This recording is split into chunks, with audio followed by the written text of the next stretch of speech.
주말이고 하니까 주식 얘기 말고 좀 가벼운 이야기를 하도록 하겠습니다. 가볍지 않은 가벼운 이야기인데요. 이번에 철근이 빠진 단지 5곳을 LH가 보고를 숨겼다가 걸렸죠. 그러면서 임원 7명이 사직서를 냅니다. 사람들은 사직서를 냈으니까 이 사람들이 반성하고 있다 생각하겠지만 저는 그렇지 않다라고 봐요. 가장 유리한 계산을 해서 낸 결정이라 생각을 합니다. 규정과 실제가 서로 다릅니다. 의원 면직을 할 수 있다라는 것 자체가 중징계가 아니라는 거예요. 만약에 이번에 사직서가 처리가 된다? 그거는 중징계가 아니라 볼 수 있는 겁니다. 중징계 의결 요구 중인 경우가 아닌 이상 의원 면직이 가능합니다. 중징계 의결에는 어떤 것들이 들어가냐면 형사사건, 내부감사 조사, 비위 관련 수사 등이 해당이 되는 거죠. 그러니까 이번 LH 사태에서 임원 7명이 사직서를 낸다 하더라도 원래는 이게 수리가 되면 안 되죠. 여기에 들어가기 전에 의원 면직을 빨리 하려는 겁니다. 왜냐하면 의원 면직을 하는 것과 그게 아니라 해임으로 나가는 것과 나중에 복지가 달라요. 또한 관례상 퇴직한 사람한테는 감사를 잘 하지 않습니다. 현직에 있는 사람한테 감사를 하기가 쉽고 조사를 하고 처벌하기가 좋은데 나 이미 퇴직했는데 뭐 어쩌라고 하면서 응하지도 않고 배째라고 할 수도 있는 거고 처벌 자체도 약하게 들어갈 수가 있겠죠. 그렇기 때문에 감사하는 사람 입장에서도 퇴직한 사람은 문제가 있더라도 그냥 넘어가는 경우가 많아요. 그래서 공무원들 중에는 부정부패를 한 다음에 퇴직을 해서 연금 다 확보하고 처벌도 안 받는 경우가 있었죠. 이게 제 경험담인데 위에 상관이 부정부패를 하고 정년퇴직을 하려고 했어요. 정년퇴직 직전에 한탕 크게 해먹고 나가려고 시도한 적이 있었거든요. 그런데 그걸 알면서도 이 담당자들은 어쩔 수가 없는 거예요. 어떡하지? 저 사람이 부정부패를 하기 전에 먼저 사표를 내고 먼저 나가야 되나? 이런 고민을 하죠. 근데 젊은 공무원들이 어떻게 사표를 내고 나갈 수 있겠어요? 그냥 당하는 수밖에 없는 거죠. 결국 나중에 감사가 나왔을 때 상관은 대상에서 빠지고 결국은 누군가는 징계를 받아야 돼요. 그러면 남아있는 사람이 징계를 받아야 됩니다. 독박을 쓰게 되는 거죠. 다행히 퇴직 때까지 이 사람이 부정부패를 못하도록 지연시켜버렸어요. 결국 부정부패를 못하고 정년퇴직을 했습니다. 만약에 잘못했다고 하면은 억울하게 제가 담당자라는 이유로 징계를 다 받을 뻔했죠. 그렇기 때문에 지금 먼저 사직서를 내고 나간다라는 거는 나는 모르겠고 담당자들 처벌하세요 이런 식으로 한다는 거죠. 그래서 만약에 여기서 사직서를 수리해주면 안 되고 다 잡아놓고 나서 처벌할 거 다 처벌하고 의원 면직을 하게 해야 됩니다. 이번에 숨긴 곳이 5단지였었는데요. 철근 기둥이 3개에서 4개가량 빠졌습니다. 변을 들어보니까 철근 빠진 게 5개 미만이니까 걸리자마자 보강공사 했으니까 이거는 안 쳐도 된다. 그래서 지웠다. 누락해서 보고했다. 이런 얘기예요. 하지만 전수조사를 하는 상황에서 누락 보고를 한 거잖아요. 이건 매우 문제가 되는 거죠. 결국 뭡니까? 은폐하고 축소하려다가 걸리게 된 겁니다. 어떻게 해서든 최소한으로 만들어가지고 징계를 줄이기 위해서 내가 담당인 현장을 지우기 위해서 면피를 하기 위해서 하는 행동들이었다라는 거죠. 민간 건설사도 아니고 LH가 사건을 감추려고 했다라는 점에서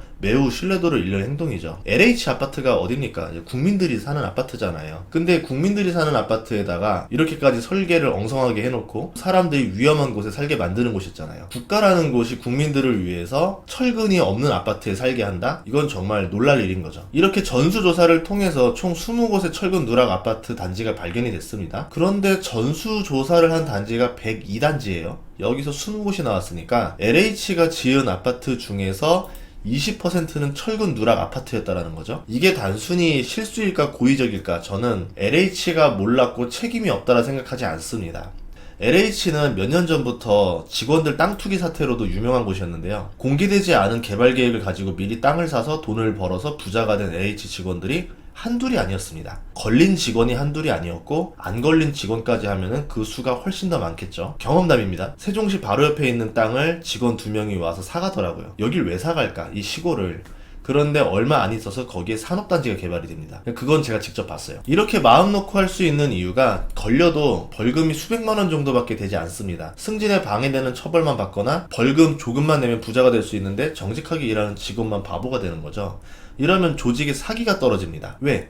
열심히 일하고 정직한 사람일수록 바보가 되고 부정부패하고 꾀부리는 사람이 부자가 됩니다. 그럼 누가 일하려 하겠어요? 엄청난 중징계를 해야 되겠죠. 근데 법이 이걸 또 따라가지 못합니다. 제가 우리나라 살면서 가장 실망했던 게 처벌이 약하다라는 점이에요. 그것도 돈이 있고 빽 있는 사람일수록 처벌은 더 약해집니다. 강력범은 무기징역이 되는데 수많은 가정을 파탄낸 사기꾼은 몇 년 살고 나오면 끝이에요. 숨겨놓은 재산으로 떵떵거리면서 살죠. 재산을 추징하려고 해도 비트코인 지갑으로 넣는다든가 차명으로 넣어놓는가 한 다음에 해외 가서 살면 되면 문제가 없어요. 그리고 사기꾼을 잡기 위한 법도 굉장히 허술합니다. 권력자들이 고치질 않죠. 다들 그런 이유는 알고 있지만 그냥 이건 공허한 메아리일 뿐인 거고, 전 세계 어디를 가든 약자를 위한 나라도 없습니다. 그래서 뭐 이민 가면 해결될 거다 이런 생각을 저도 해보고 한때 이민을 가려고 많이 노력을 해봤는데 갈 나라도 별로 없었어요. LH 땅 투기 사태에도 불구하고 LH는 문제가 고쳐지지 않고 있고요. 이 토공과 주공으로 나뉜 내부 싸움도 문제가 되고 있고, 2,400명이나 무리하게 정규직화하고 조직은 비대해지고 나라의 돈은 새고 있고, 그 돈을 메우기 위해서 LH가 무슨 짓을 했느냐, 비싼 가격으로 신도시 땅 장사를 합니다. 그 덕분에 상업지구 땅값이 엄청 올라갔고, 상가를 짓게 되면은 당연히 그 비싼 토지 비용과 건축 비용을 충당해야 되니까 월세가 비쌀 수밖에 없어요. 사람도 없는 신도시에 월세가 왜 이렇게 비싸냐 말이 많았죠. 뭐 그래도 목이 좋으니까 장사하면 잘 되겠지 생각하고 들어온 자영업자들도 많았습니다. 제가 신도시 돌면서 느꼈던 게 뭐냐면,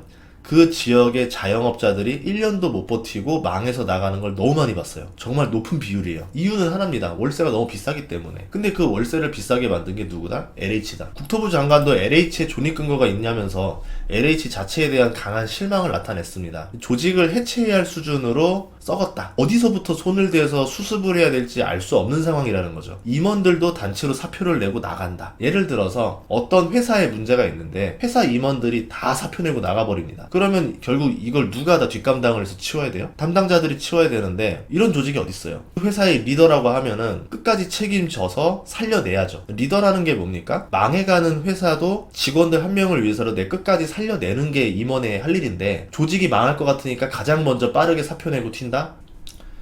국민들도 알고 있지만 우리나라에는 이권 조직들이 굉장히 많아요. 이걸 카르텔이라고 부르는데, 그 중에 하나가 건설 카르텔이고 정부가 여기를 혁파하려고 하고 있지만, 오히려 건설 카르텔을 비호하는 세력들이 내부에도 많이 있습니다.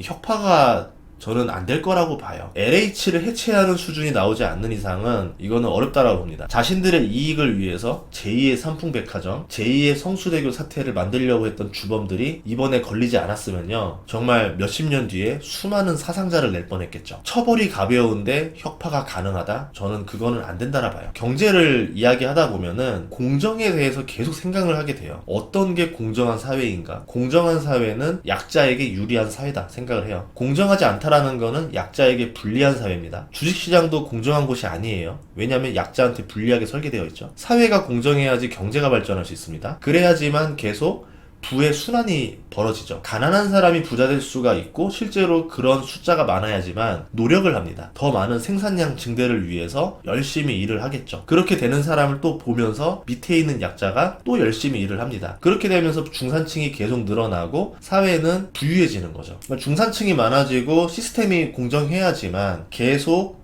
또 다른 부자가 나올 수 있고 또 다른 사람이 희망을 가지게 됩니다. 희망이 있는 사회를 만들어주는 게 공정한 사회다라고 생각을 해요. 공정한 사회를 만들려면은 부정부패를 먼저 없애야 됩니다. 건설계의 부정부패가 아직 절반도 언론에 나오지 않았지만 이건 고쳐야 되고요. 부정부패로 대한민국 국격을 살치살처럼 녹였던 이 잼버리 주범들도 모두 처벌을 해야 된다는 생각을 합니다.